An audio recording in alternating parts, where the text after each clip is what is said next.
Actes des Apôtres, chapitre 15. Quelques hommes venus de la Judée enseignaient les frères et disaient: Si vous ne vous faites pas circoncire selon la coutume de Moïse, vous ne pouvez être sauvés.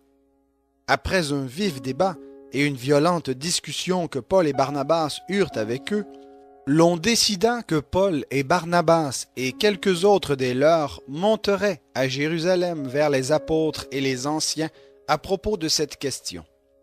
Eux donc, accompagnés par l'Église, traversèrent la Phénicie et la Samarie, en racontant en détail la conversion des païens et en causant une grande joie à tous les frères.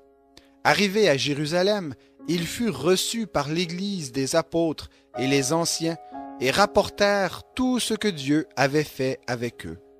Alors quelques-uns du parti des pharisiens qui avaient cru se levèrent et dirent qu'il fallait circoncire les païens et leur commander d'observer la loi de Moïse. Les apôtres et les anciens se réunirent pour examiner cette affaire.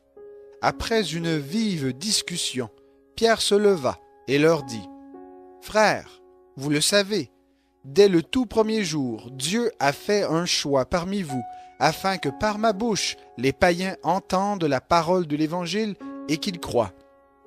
Et Dieu, qui connaît les cœurs, leur a rendu témoignage en leur donnant le Saint-Esprit comme à nous. Il n'a fait aucune différence entre nous et eux, puisqu'il a purifié leur cœur par la foi. Maintenant donc, pourquoi tentez-vous Dieu et mettez-vous sur le cou des disciples un joug que nos pères et nous-mêmes n'avons pas été capables de porter? Mais c'est par la grâce du Seigneur Jésus que nous croyons être sauvés de la même manière qu'eux. Toute la multitude garda le silence, et l'on écouta Barnabas et Paul raconter tous les signes et les prodiges que Dieu avait faits par eux au milieu des païens. Lorsqu'ils se turent, Jacques prit la parole et dit: Frères, écoutez-moi.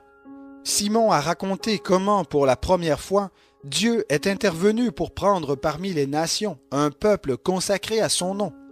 Et les paroles des prophètes s'accordent avec cela, comme il est écrit: Après cela, je reviendrai et je relèverai la tente de David qui était tombée. J'en relèverai les ruines et je la redresserai, afin que le reste des hommes cherche le Seigneur, ainsi que toutes les nations sur lesquelles mon nom a été invoqué, dit le Seigneur qui fait ces choses connues de toute éternité.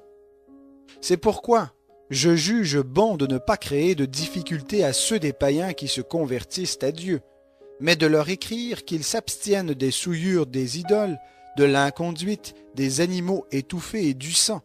Car, depuis les anciennes générations, Moïse a dans chaque ville des gens qui le prêchent, puisqu'on le lit chaque sabbat dans les synagogues.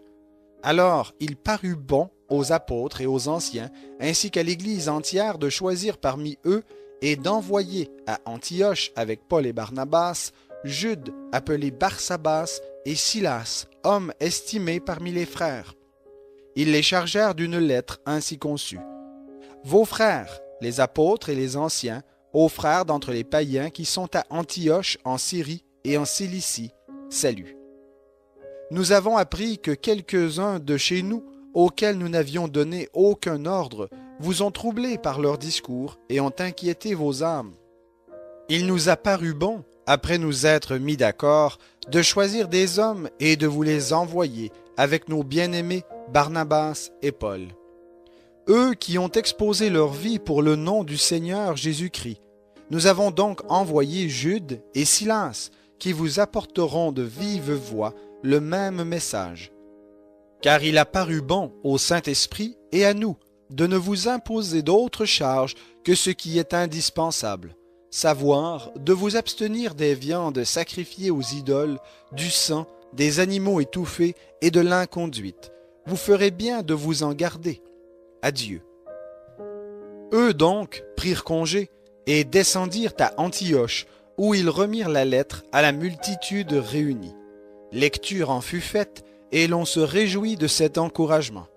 Jude et Silas, qui étaient eux-mêmes prophètes, exhortèrent les frères et les affermirent par de nombreux discours. Au bout de quelque temps, ils furent congédiés en paix par les frères pour retourner vers ceux qui les avaient envoyés. Toutefois, Silas trouva bon de rester. Paul et Barnabas séjournèrent à Antioche, enseignant et annonçant avec beaucoup d'autres la bonne nouvelle de la parole du Seigneur. Quelques jours après, Paul dit à Barnabas, « Retournons visiter les frères dans toutes les villes où nous avons annoncé la parole du Seigneur pour voir où ils en sont. » Barnabas voulait prendre aussi avec eux Jean, surnommé Marc. Mais Paul estima ne pas devoir prendre avec eux celui qui s'était détourné d'eux depuis la Pamphylie et qui ne les avait pas accompagnés dans leur œuvre. Le dissentiment fut si aigre que finalement ils se séparèrent. Barnabas prit Marc avec lui et s'embarqua pour Chypre. Paul choisit Silas et partit, recommandé par les frères à la grâce du Seigneur. Il traversa la Syrie et la Cilicie en affermissant les églises.